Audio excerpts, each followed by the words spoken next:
"I want a child, but not with you," said the Millionaire CEO coldly. 2 years later, he saw her again, and the child who looked exactly like him.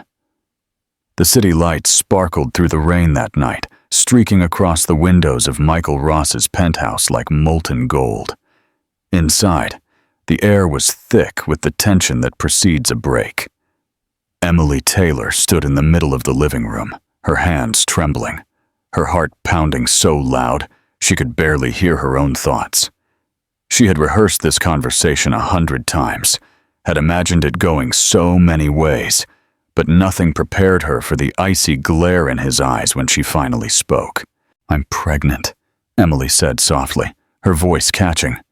The words hung in the air, fragile and shaky, like glass about to shatter.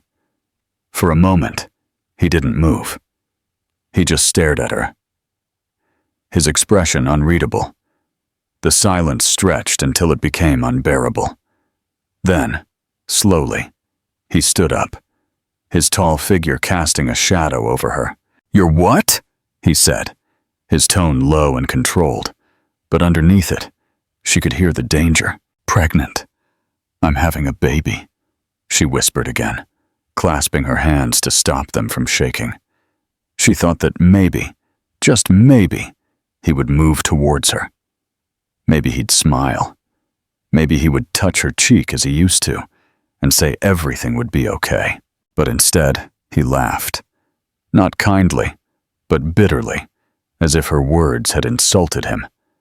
"You can't be serious," he said. "Emily, do you have any idea what you're saying, what this means?" She tried to meet his gaze, but his eyes were cold steel. "It means we're having a child, Michael," she said, her voice shaky but just firm enough to hold itself together. "Our child." He spun around sharply, running a hand through his hair. "No," he muttered. "Not ours. I can't do this. I won't." She felt her throat close up. "What are you saying?" she whispered. He turned back to face her, his face hard, all trace of tenderness gone. "I told you before," he said, every word a knife. "I want a child, but not with you." The word cut right through her, stealing her breath. For a second, she thought she had misheard him. Her lips parted, but no sound came out. He continued, his voice now colder. "You were a distraction, Emily. That's all. I can't let this ruin everything I've built. My life, my company, my future. I'm not throwing it all away because you made a mistake." "A mistake?" she repeated, the word barely audible. "That's what you think this is?" Her chest felt tight, her world collapsing in slow motion. He looked away, his jaw tight, unwilling to meet her eyes. "You need to take care of it," he finally said, his voice distant. "You can't keep it. I'll make sure you're compensated. But this," he gestured between them, "this ends now." She stared at him, disbelief turning into horror. "You can't be serious," she said, stepping closer, her voice trembling. "Michael, please, this is our baby." He flinched as if the word burned him. "Don't call it that," he snapped. "I am not doing this." His anger filled the room like thunder. Emily felt something inside her shatter. The man she had loved, the man she had believed capable of kindness, of warmth, was gone. In his place was someone she didn't recognize, someone who looked at her as if she were nothing more than an inconvenience. Tears blurred her vision, but she refused to let them fall. She wouldn't let him see her crumble. "I thought I knew you," she whispered. "I thought you loved me." He didn't answer. He simply walked toward the door, his movements abrupt, mechanical, as if he couldn't get away from her fast enough. "Don't do this, Michael," she said, her voice breaking. "Don't make me hate you." He stopped, his hand on the doorknob, but didn't turn around. "Then hate me," he said quietly. "It will make it easier for both of us." The door closed behind him, and the sound echoed like a gunshot. She stayed there for a long time, unable to move, unable to breathe. The apartment suddenly felt huge, the silence heavy, suffocating. The rain outside grew louder, hitting the glass, as if wanting to get in. She sank to the floor, clutching her stomach, whispering through her tears, "It's okay, I'm here, I won't let you go." It wasn't just a promise to the baby, it was a vow to herself. Hours passed before she finally gathered the strength to get up. She packed her things slowly, methodically, as if moving carefully could keep her together. The city outside glowed with indifferent lights. The world kept turning while hers fell apart. When she finally stepped out into the rain, it was cold, instantly soaking her coat. But she didn't care. She walked without looking back, each step heavy but firm. The taxi driver didn't ask questions when she gave him the address of a cheap motel across town. She sat in the back seat, watching the neon reflections on the wet pavement. Her thoughts blurred. When she reached the small, dimly lit room, exhaustion had consumed her. She dropped her bag on the floor and lay on the bed, one hand resting protectively over her stomach. For the first time that night, she allowed herself to cry, silently, helplessly, until she had no more tears left. When sleep finally claimed her, it was restless and shallow. But somewhere in the darkness, there was a small glimmer of peace. Despite everything, she was no longer alone. Inside her, life was beginning. And that life, fragile and small as it was, gave her something Michael Ross could never take away: hope. The weeks that followed felt like living inside a fog, where each day merged into the next, and night seemed endless. Emily had never known true loneliness until then. The silence of her new apartment was almost unbearable, broken only by the hum of the refrigerator or the steady tick of an old clock she had bought at a thrift store. She would wake up each morning with pale light filtering through the thin curtains, staring at the ceiling, wondering how her life had come to this. Sometimes she imagined she would wake up and realize it had all been a nightmare, that she would hear Michael's voice calling her from the kitchen, his laugh filling the room as it used to. But when she reached out, her hand only met the empty space beside her, and the reality pressed down on her like a weight she couldn't escape. She worked as much as she could to keep busy.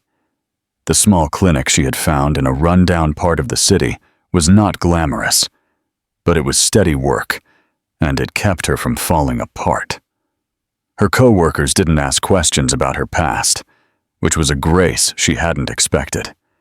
She wore loose sweaters to hide the growing curve of her stomach, unsure if she was ready to tell anyone yet. There was a certain quiet dignity in keeping her secret, as if she were holding a piece of her old life close to her heart. Away from the world's judgment, the simple pregnancy was not easy. The exhaustion was constant, and some mornings she woke up nauseous and dizzy, her body aching from lack of sleep. But every time she heard her baby's heartbeat during checkups, a steady, miraculous rhythm, it reminded her that there was still something good within her life. It was as if that sound stitched her back together every time she thought she might unravel. She sometimes spoke to the baby in a low voice, almost like a prayer. "You're stronger than me," she would whisper with a small, shaky smile. "You'll have to be." The nights were the hardest. That's when the memories came back, sharp and unforgiving. She remembered the way Michael's hands used to fit with hers, the warmth in his voice before it turned cold, the promises that now felt like lies. She wondered if he ever thought about her. Did he regret it? Did he feel anything at all when he left? Every time she tried to hate him, she found herself failing. Anger would rise in her chest like fire, but it always burned out into sadness. She knew she had to let him go. But letting go of the person who was once your entire world wasn't something that happened overnight. It was something you did bit by painful bit. By her 5th month, her belly had rounded enough that hiding it was impossible. She told her boss at the clinic, expecting judgment or pity. But instead, he simply nodded and told her to take care of herself. That small act of kindness almost made her cry. The other nurses started bringing her small gifts: a thermos for tea, a pair of warm socks, a box of chocolates. It was then that she realized not all people walked away when life became complicated. It wasn't love, but it was something close to hope. One evening, after a particularly long day, she found herself sitting on a park bench overlooking the water. The air was cold and damp, and the city lights twinkled on the surface like scattered stars. She placed a hand on her stomach and watched the reflections ripple. "Do you think he'll ever know about you?" she whispered. "Would he even care?" The baby kicked softly in response, as if answering her, and she laughed quietly through her tears. "It doesn't matter," she finally said. "You have me. That's enough." And for the first time, she truly believed it. The months passed at a slow pace, and with each one, she grew stronger. She saved money, moved into a slightly better apartment, and learned to live for herself again. There were now moments of peace, small, fleeting, but real. She started feeling proud of her resilience, proud of surviving something that almost destroyed her. Then came the night she went into labor. It was early spring, and rain beat against the windows as the contractions began. Fear hit her first, a raw, paralyzing fear that she wouldn't make it, that she couldn't do this alone. But then came the thought, clear and firm. She had already done everything alone. She could do this too. She took a taxi to the hospital, clutching her small bag, breathing through the pain as the city flashed by in streaks of wet neon. The nurses were kind, their voices calm and reassuring. But the room still felt too big, too empty, without someone waiting by her side. The pain became unbearable, the waves crashing through her body. But somewhere beneath it all, she found a strength she didn't know she had. Hours later, when these cries finally filled the room, she sobbed silently with relief. The doctor placed a small bundle in her arms, and Emily looked down at her daughter, barely able to breathe. The baby's skin was soft and pink. Her tiny fingers curled instinctively around Emily's thumb. But it was the eyes that disarmed her, deep, inquisitive gray eyes, so painfully familiar. "Hello," she whispered, wiping a tear from her cheek. "I'm your mom." The baby blinked slowly. Her mouth opened in a tiny yawn, and Emily felt something shift inside her. All the pain, the heartbreak, the loneliness, it was still there. But now it had meaning. It had led her here, to this moment, to this girl. She pressed her lips against the baby's forehead and closed her eyes. "You are my whole world now," she murmured, "and I promise I will never let anyone hurt you the way he hurt me." When morning came, the storm had passed, and pale sunlight filtered through the window. The world outside looked new, washed clean. Emily sat up in bed, the baby asleep against her chest, and smiled for the first time in what felt like an eternity. It wasn't the bright, carefree smile she once had. It was smaller, softer, the kind of smile that came from surviving something that should have broken her. She didn't know what the future held, but as she looked at her daughter, she realized she didn't need to.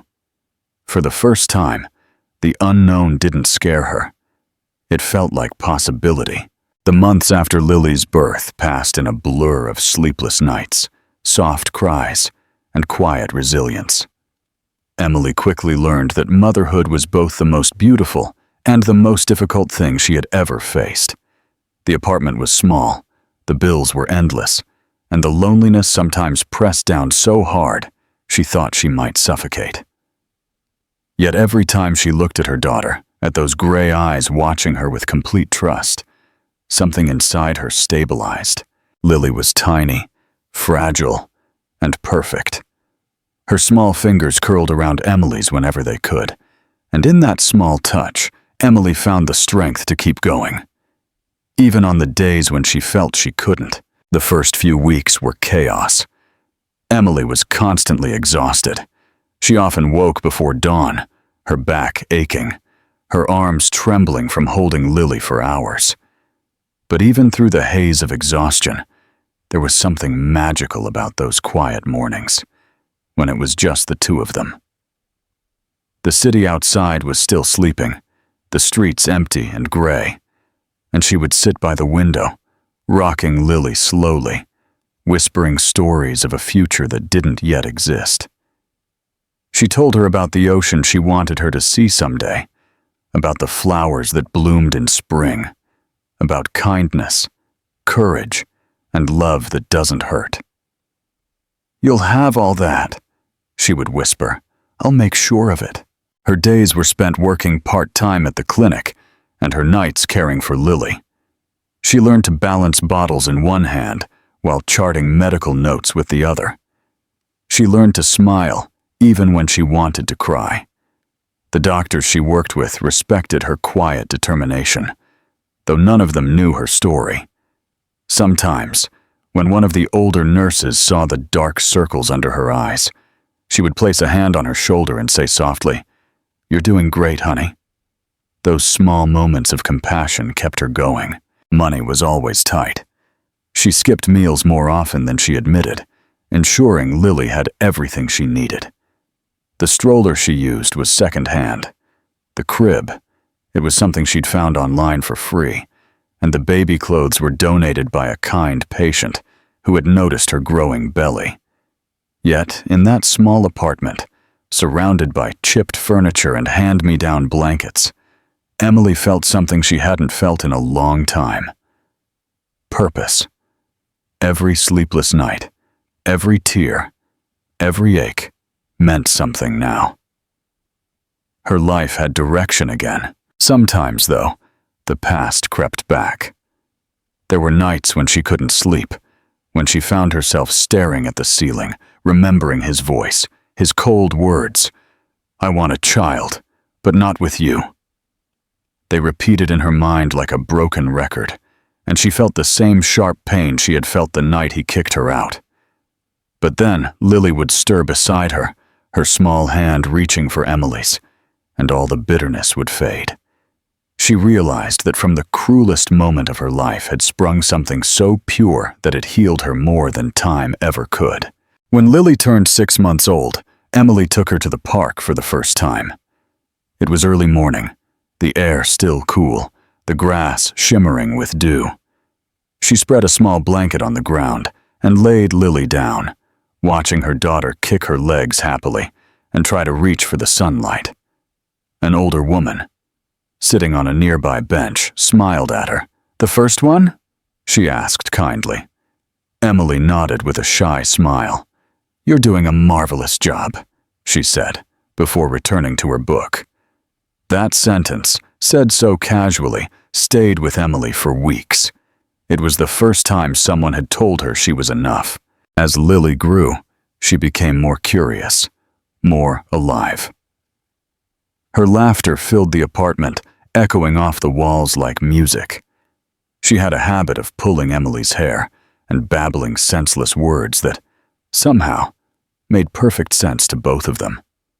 On hard days, Emily would hold her close and breathe in the baby smell of her skin, reminding herself that everything she had endured was worth it. There was a quiet joy in the ordinary moments, feeding her, bathing her, watching her fall asleep with a tiny hand curled near her face. 2 years passed almost without her noticing. Emily had built a life around her daughter, a fragile but steady rhythm of work, home, and laughter. She had stopped thinking about Michael, or at least she told herself she had.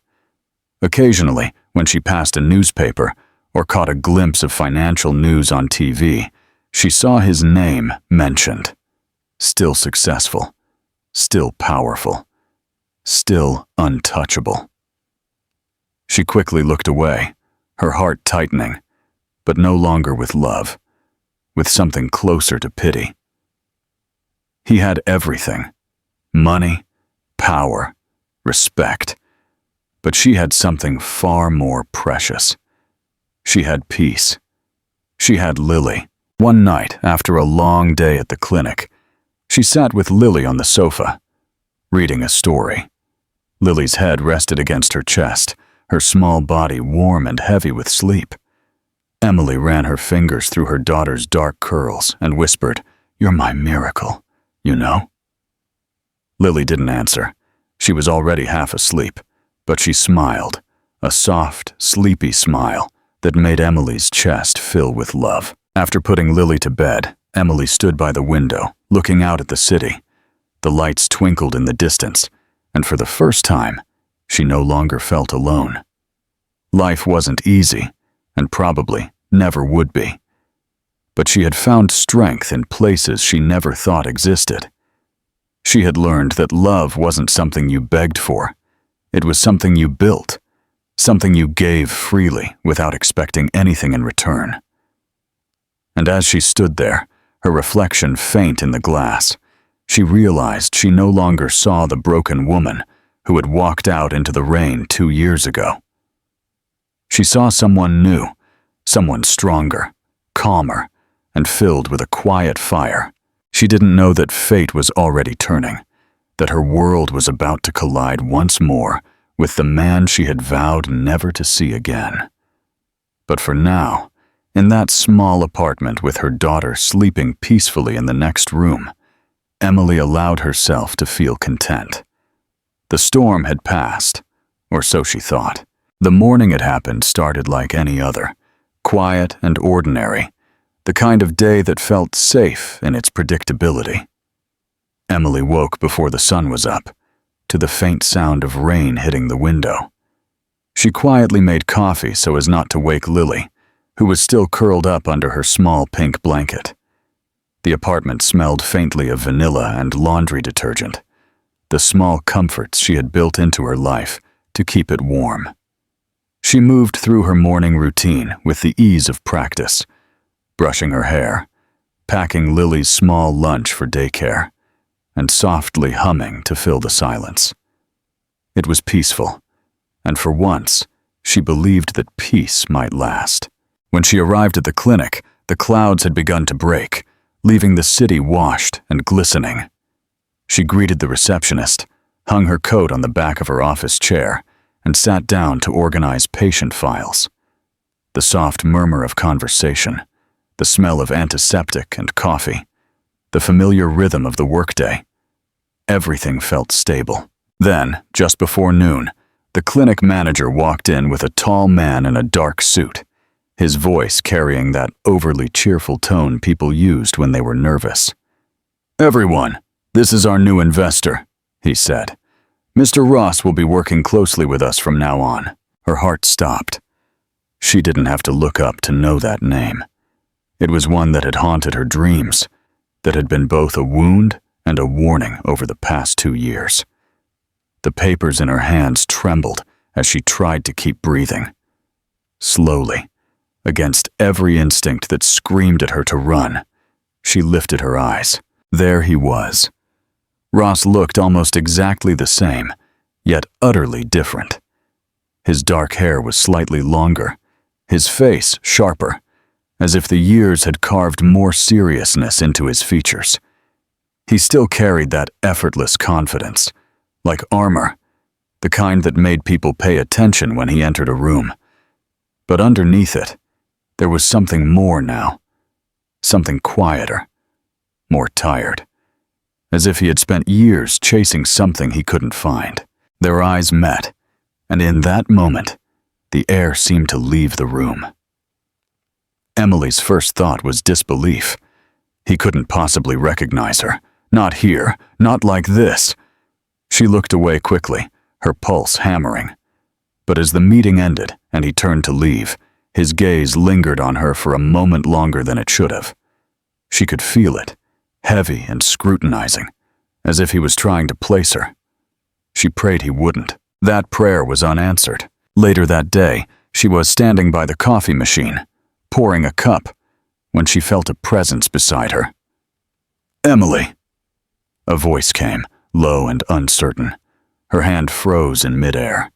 Slowly, she turned her head. He was standing there, close enough for her to smell his cologne. Familiar. Painfully familiar.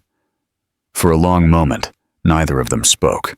"It's been a while," he finally said, his tone softer than she remembered. She stared back, her expression carefully neutral. "It has," she said quietly. Her voice didn't tremble, even though her hands wanted to. He looked at her, searching for something in her face. Perhaps the girl he had once known. The one he had so easily destroyed. But that girl was gone. What stood before him now was someone stronger. Firmer. Someone who didn't need him anymore. He seemed to notice it too. His jaw tightened slightly. "You look different," he said, and there was something like regret in his voice. "Life does that," she replied simply, setting down her cup. She was about to walk away when he spoke again, this time with more hesitation. "Are you still working in healthcare?" "Yes," she said, "and I love it." "That's good," he muttered, almost as if talking to himself. Then, after a pause, he added, "Listen." "No," she cut him off, her tone firm. He blinked, surprised. "Don't say anything you don't mean. You don't owe me an explanation, Michael." For a long moment they stood in silence. She could feel the weight of his gaze. She could feel the storm of things he wanted to say, but couldn't. Finally, she turned and walked away, leaving him standing there. A man who suddenly looked smaller in his expensive suit than she had ever seen him before. That night, after work, she picked up Lily from daycare. The little girl ran toward her, her laughter bright and sweet. Emily knelt to scoop her into her arms, breathing in the soft scent of her daughter's hair. The world felt right again in that moment. "Guess what, Mommy?" Lily said, her tiny voice full of excitement. "We're making animal masks tomorrow." Emily smiled, her heart melting as it always did when Lily smiled. They walked home together, hand in hand, the city glowing golden in the sunset. But as they rounded the corner near the park, Emily gasped. Across the street, standing next to a sleek black car, was Michael. He wasn't looking at her at first, but when Lily's laughter carried across the street, he turned and froze. For a moment, time stopped. He stared at them, his eyes wide, his expression unreadable. Lily, oblivious to the tension, waved cheerfully, her small hand swinging in the air. He didn't wave back. He was too stunned, his gaze locked on the little girl, her dark curls, her small smile, her unmistakable gray eyes, his own eyes. Emily felt the world tilt, her pulse roaring in her ears, her stomach clenching with panic. She gripped Lily's hand tighter, forcing her voice to stay calm. "Come on, sweetheart," she said softly. "Let's go home." She didn't look back as she crossed the street and hurried home, but she could feel his eyes on her until she disappeared around the corner. That night, after putting Lily to bed, Emily sat in the darkness, staring at the city's quiet glow through the window. She knew what was coming. He had seen. He knew. She didn't know if he would show up tomorrow or the day after, or if he would try to find her again. But she knew one thing for certain. Her carefully constructed world was about to change. She had spent 2 years building walls strong enough to keep him out, and now, with a single glance, he had found a way again. She pressed her forehead against the cold glass and whispered into the night, "You are not going to take her from me." And even as she said it, her heart trembled with fear, because deep down, she wasn't entirely sure if she was ready to face the man who had destroyed her, or the part of herself that still remembered what it felt like to love him. The next morning, Emily woke up with a heavy feeling in her chest, the kind that makes it hard to breathe. She had barely slept, her mind still replaying the moment in the park when Michael saw Lily. His expression, shock, disbelief, recognition, was burned into her memory. She had hoped their paths would never cross again, that fate had finally granted her peace. But fate, it seemed, had other plans. She stood by the window, watching the first light creep across the sky, and tried to convince herself that maybe she was wrong, that maybe he wouldn't seek them out. But deep down, she knew him too well. Michael Ross wasn't the kind of man who walked away from something that shook him. He would come. It was only a matter of time. When she arrived at the clinic that morning, her stomach twisted with every sound, every step that echoed down the hallway. The world around her felt sharper, as if everything had suddenly been brought into focus. She greeted her co-workers with a forced smile, pretending everything was normal. But she couldn't stop checking the door every few minutes, her nerves fraying with every tick of the clock. At lunchtime, as she was about to step out of the staff room, she froze. He was standing in the hallway, waiting. He looked calmer than she expected, but there was a tightness around his mouth that betrayed the storm inside. "Emily," he said quietly. She didn't answer. She just turned to leave. But he followed her. "Please, just 1 minute," he said.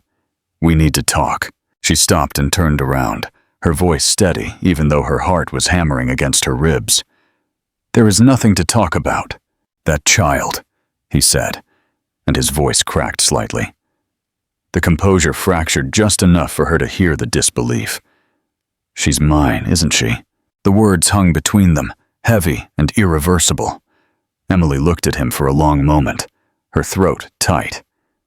"You forfeited the right to ask that question the day you left," she finally said. His eyes darkened. A flash of guilt passed over them, but he didn't back down. "Just tell me the truth." "What would the truth change?" she snapped back, her voice shaking with contained fury. "Would it make you the man you weren't then? Would it undo what you told me?" He looked away, his jaw tight. "I made a mistake," he murmured. "I know that now." The bitterness in her laugh startled him. "A mistake? You tossed me aside like I was nothing. You told me you wanted a child, but not with me. That wasn't a mistake, Michael. That was cruelty." The hallway was empty except for them, the air thick with everything they had never said. For the first time, he didn't have a comeback. He stood there, silent, hands in his pockets, looking like a man who had just realized he was standing in the ruins of his own creation. After a long moment, she turned to leave, but his voice stopped her. "I want to see her," he said softly. Emily froze. "No," she said immediately. "Absolutely not." "You can't keep her from me," he said. Stepping closer, "She's my daughter." She spun around, anger flashing in her eyes. "You don't have the right to call her that. You don't know her. You weren't there when she was born, when she cried through the nights, when I couldn't afford diapers and still made it work. You don't have the right to claim her just because you suddenly decided you care." He flinched at her words. She saw something crack behind his composed expression. Shame. Regret. Maybe even heartbreak. But she refused to soften. "Emily, please." His tone was quieter now, desperate. "I just want to make things right." She shook her head slowly. "You can't fix what you destroyed." She walked away before he could answer, her pulse hammering in her ears. When she got home that night, she was so exhausted she could barely think. But when she opened the door and saw Lily sitting on the floor, surrounded by crayons and paper, smiling up at her with pure joy, all the fear dissolved into something else. Determination. She knelt beside her daughter and wrapped her in her arms, hugging her tight. "Mommy missed you today," she whispered, breathing in the comforting scent of baby shampoo and crayons. Lily laughed and hugged her back, oblivious to the storm brewing on the horizon. For the next few days, Emily tried to return to normal, but normal no longer existed. Michael began to show up near the clinic, sometimes under the guise of reviewing the investment, other times waiting outside, as if he expected her to stop and talk.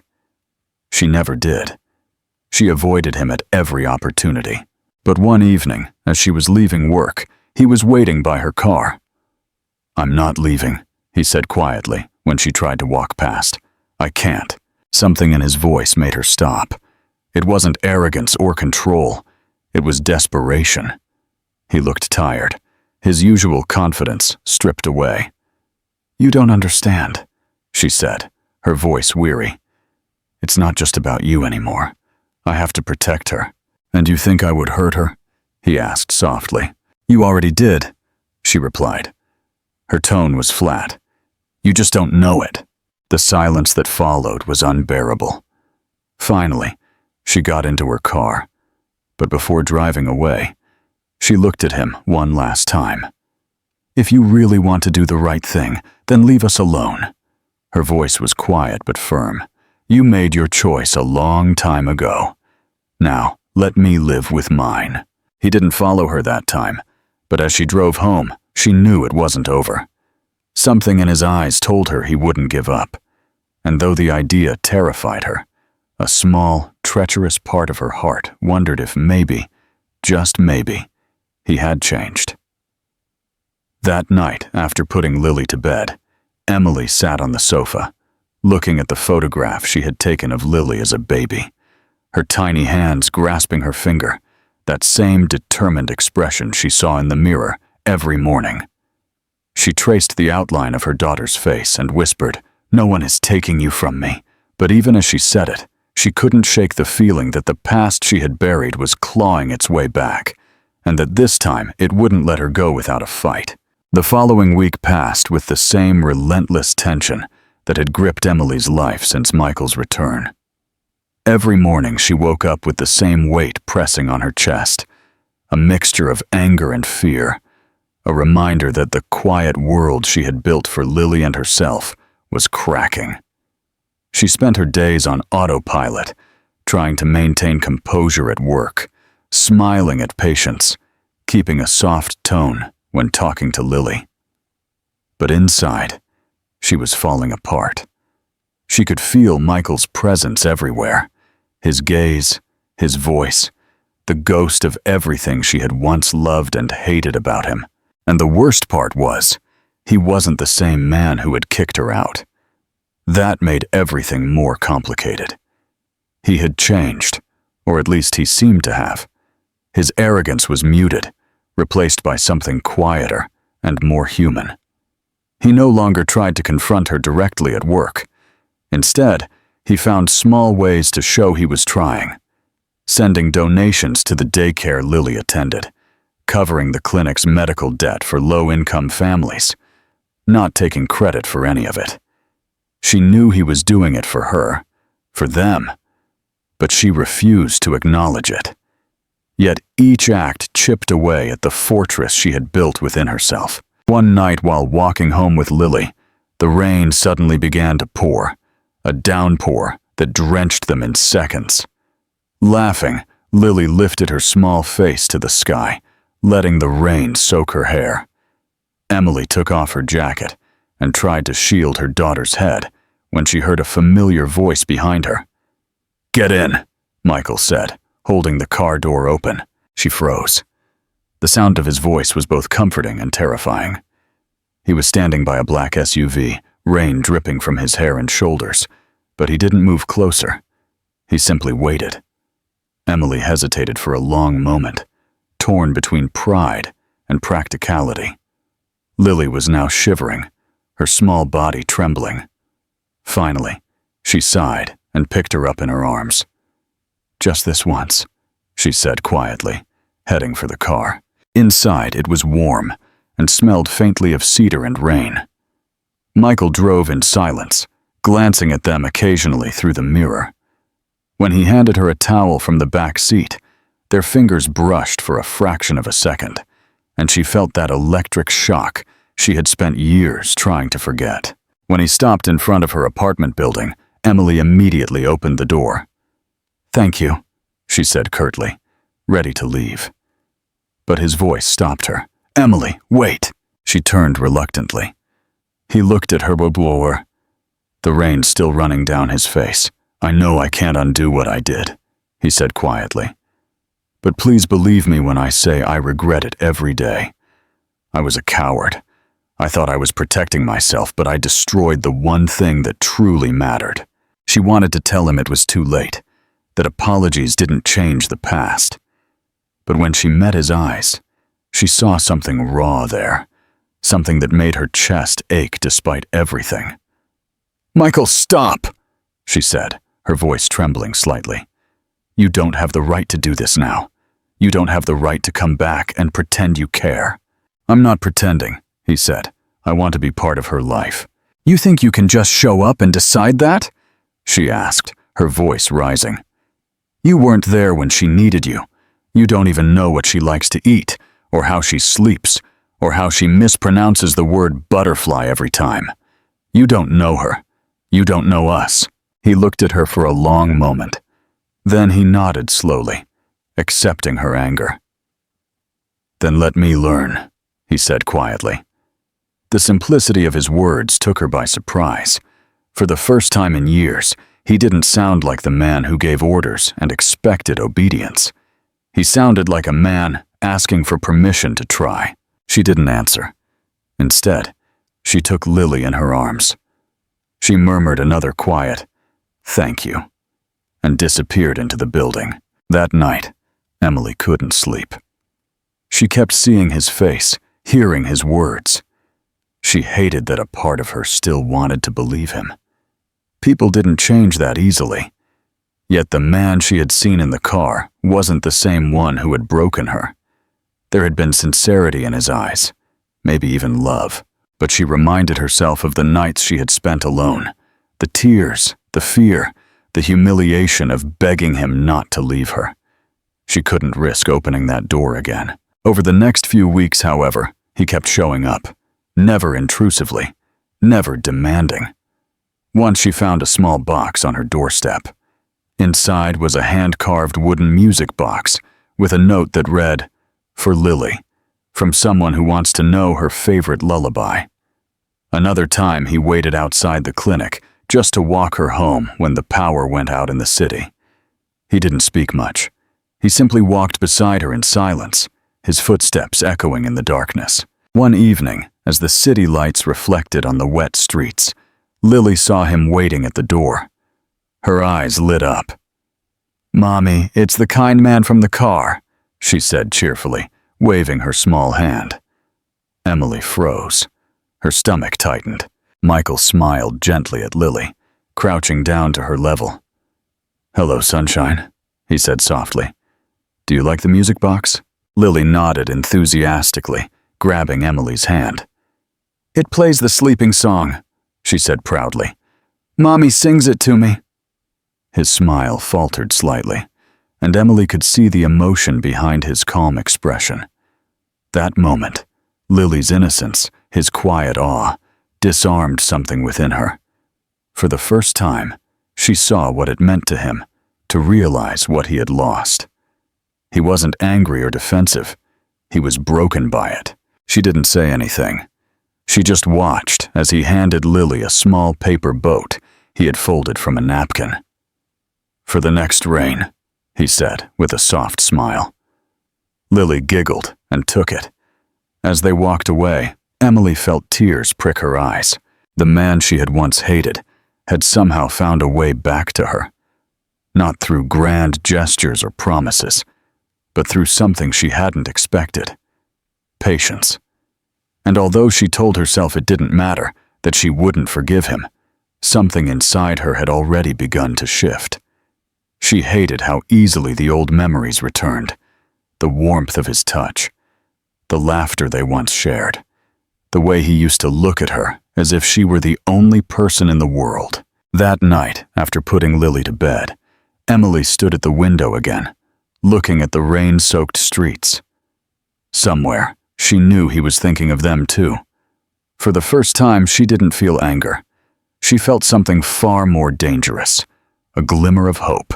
Weeks turned into months, and what started as a fragile coexistence became something constant, something whole. Michael became a quiet, undeniable presence in their world. He didn't force his way into their lives, but he stayed on the boundaries, showing up when she least expected it. always careful, always measured. Sometimes he'd stop by the park on Saturdays, claiming it was a coincidence he was there when Lily played on the swings. Other times, he'd send small, thoughtful things for Lily: a new book about animals, a puzzle shaped like stars, crayons in her favorite colors. He never overstepped, and perhaps that was what made it hardest for Emily to keep her walls up. His patience disarmed her more effectively than his power ever could. Lily adored him without understanding who he really was.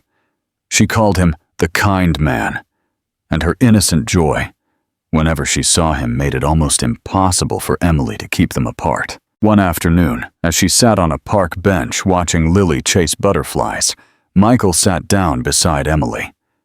A comfortable silence settled between them. "She's amazing," he said quietly, his voice carrying a sense of reverence, as if he was afraid to break the spell of watching his daughter play. Emily's heart ached hearing it. "She is," she said softly, without looking at him. "She's everything." For a moment he didn't reply. Then he said, "You did all this alone." His words weren't a question, but a statement filled with awe and regret. She finally turned to him, her expression unreadable. "I didn't have a choice," she said simply. "You took care of that." He nodded slowly, the admission cutting him. "I know," he said. "I was a fool. I thought I could control everything in my life, but I couldn't even understand the one person who truly cared about me." His honesty took her by surprise. It wasn't the rehearsed charm she was used to hearing. This was raw, undefended. She didn't know how to respond, so she said nothing. Over the next few weeks, his presence became a fragile truce between them. He began spending short moments with Lily, with Emily always close by, watching carefully. Once they went to the zoo, a spontaneous trip Lily couldn't stop talking about for days.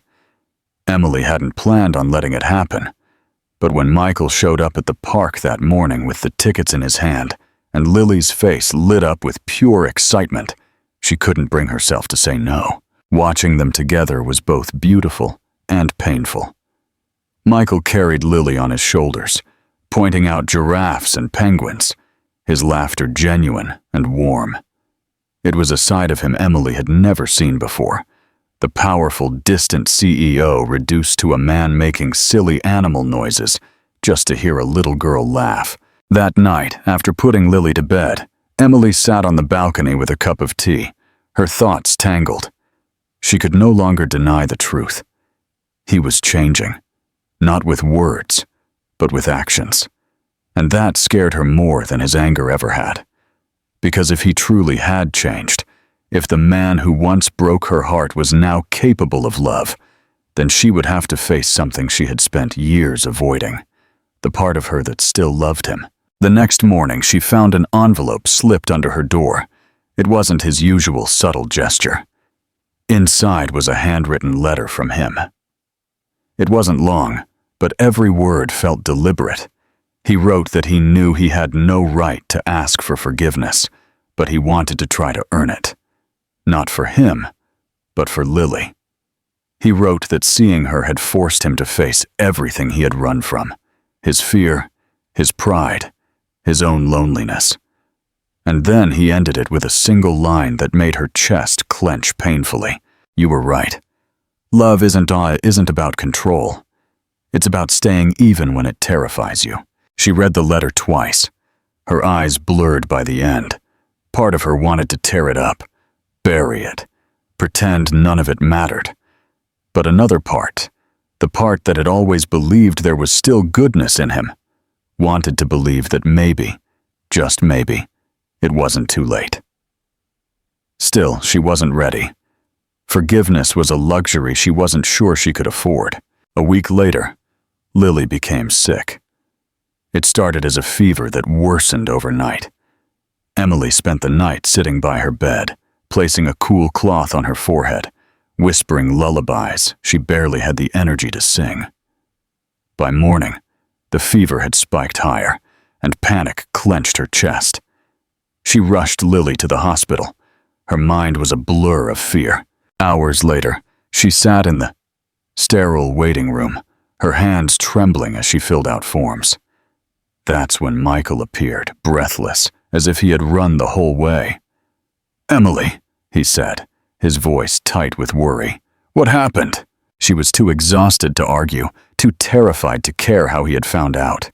"Fever," she said weakly. "They're running tests." His expression softened, and without asking permission, he sat down beside her. For the next few hours, he didn't leave. He brought her water. He spoke to the doctors. He held her hand when she couldn't stop shaking. And when Lily finally woke up, groggy but smiling, he was there too, standing quietly at the bedside, his eyes shining with relief. It was in that hospital room, under the harsh fluorescent lights, that something shifted irrevocably between them. Emily saw a man stripped of his pride and ego, a man whose entire world now revolved around a small girl who didn't even know she was saving him. When Lily reached out a tiny hand, murmuring, "Stay," he did. He sat by her bed, gently smoothing the hair from her forehead as she drifted back to sleep. Emily watched in silence, her heart opening in ways she hadn't expected. Later that night, after Lily was resting, Michael walked Emily to the hallway. His voice was barely a whisper. "I know you don't trust me yet, but I need you to know I'm not going anywhere." She looked at him, exhaustion etched all over her face, and said quietly, "You said that once before, and I failed," he replied. "But this time, I'm not running. Even if you never forgive me, I will still be here." For the first time, she believed him. She didn't say it out loud, but deep down, something inside her softened. The man who had once left her in the rain had returned. Not to take, not to control, but to stay. And that, more than any apology, was what she had been waiting for. The months passed after that night in the hospital, and everything began to change in quiet, implied ways. Michael became a constant presence, no longer lurking at the edges of their lives, but slowly becoming a part of them. He didn't force it.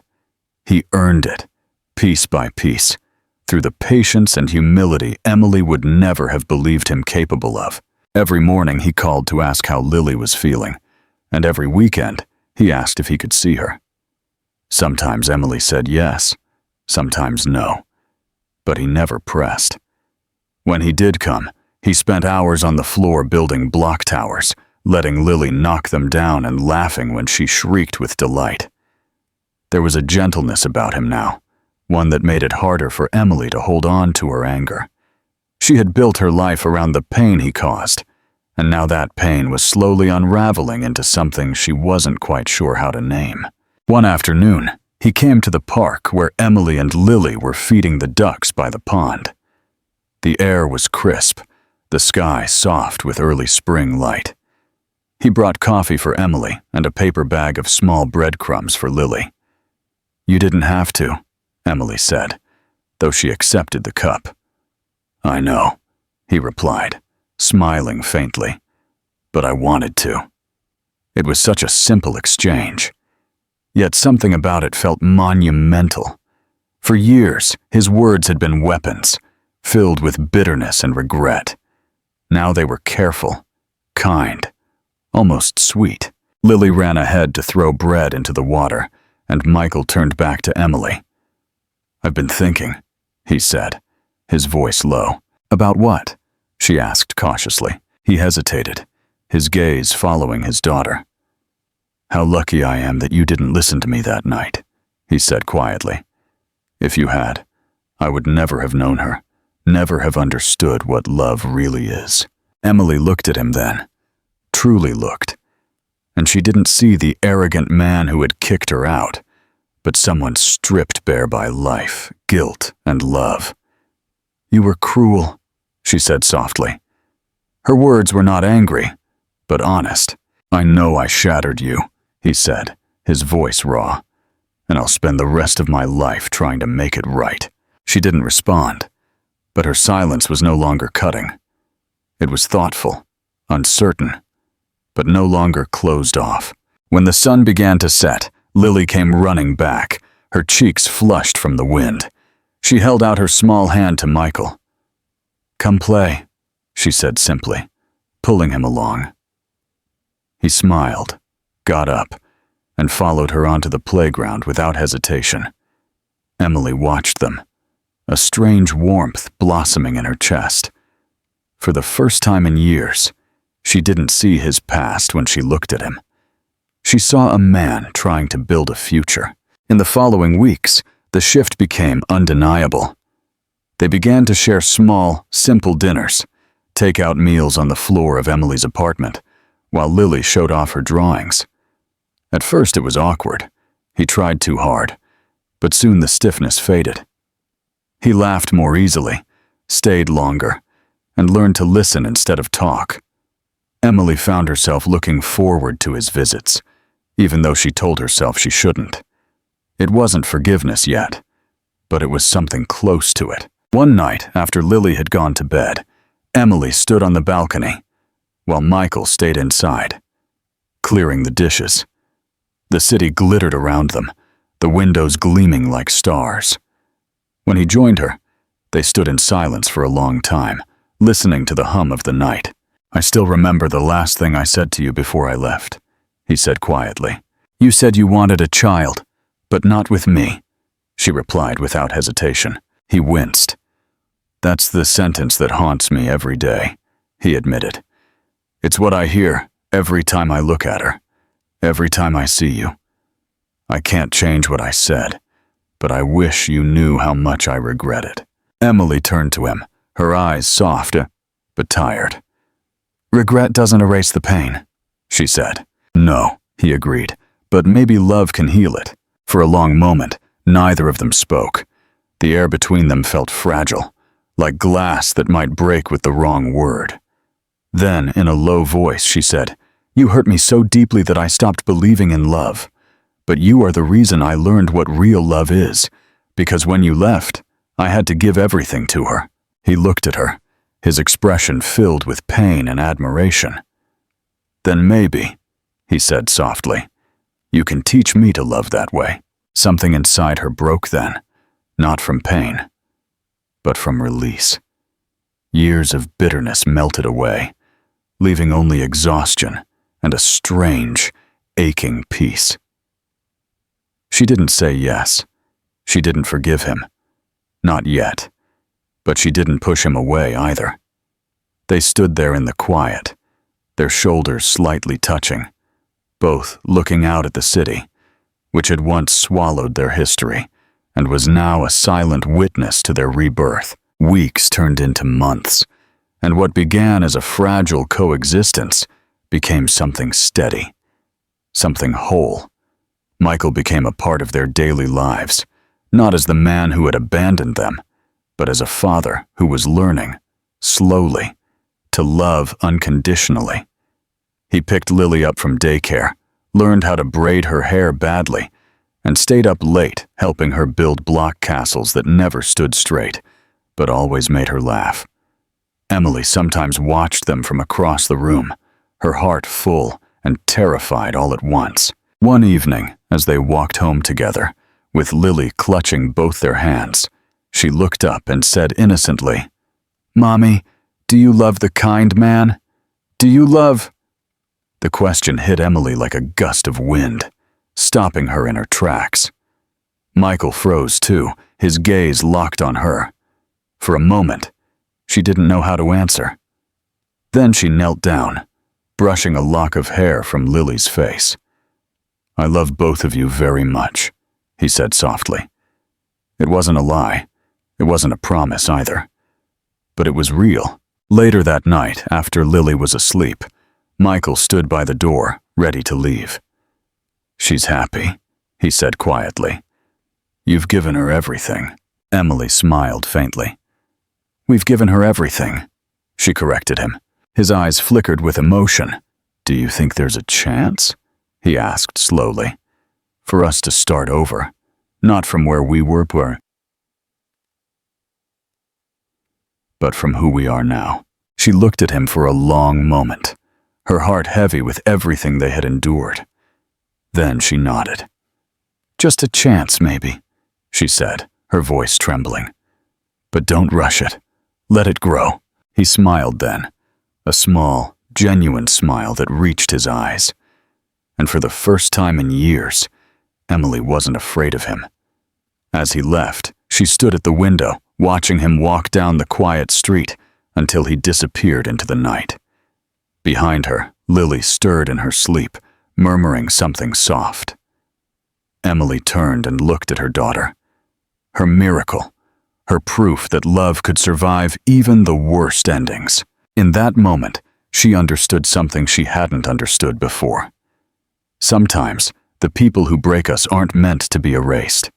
Sometimes, they are meant to come back, changed, to show us that healing doesn't come from forgetting the pain, but from facing it and choosing love anyway. And as the night wrapped around the city, Emily finally allowed herself to breathe again. Not because everything was perfect, but because, for the first time, she truly believed it could be.